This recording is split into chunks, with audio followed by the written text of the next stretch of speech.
ये कहानी एक लड़के फराज की है जो एक छोटे से गांव में रहता था। फराज ज़हीन और मेहनती था, लेकिन एक कमजोरी ने इसे जकड़ रखा था।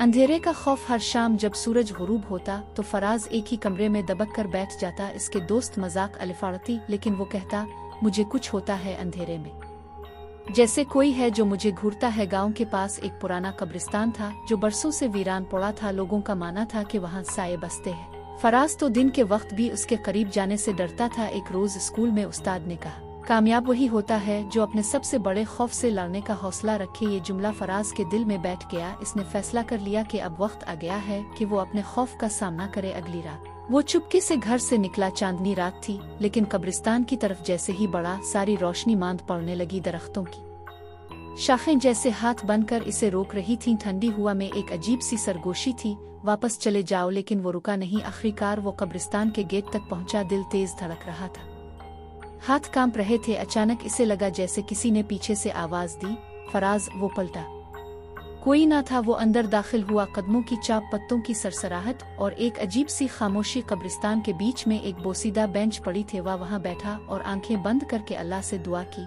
आ अल्लाह, मुझे मेरे खौफ से निकाल दे। इसे लगा जैसे कोई उसके सामने आ खड़ा हुआ हो। आंखें खोली तो एक बूढ़ा फकीर खड़ा था। फकीर ने नरमी से पूछा, क्यों आया हो यहाँ बेटा? फराज ने कहा, मैं अपने खौफ से लड़ने आया हूँ। फकीर मुस्कुराया और बोला, अंधेरे से डरने वाले कभी रोशनी तक नहीं पहुँचते। इतना कहकर फकीर गायब हो गया, जैसे कभी आया ही ना हो। फराज ने इस दिन के बाद अंधेरे से डरना छोड़ दिया। इसने मेहनत की, खुद पर एतमाद किया और कामयाब इंसान बन गया। बस इतना कहता, अंधेरे का राज यही है कि वो सिर्फ उसी को डराता है जो खुद को कमजोर समझता है। इखलाकी सबक, जैसे ही हम हिम्मत से कदम बढ़ाते हैं, अंधेरे में भी रोशनी दिखाई देने लगती है।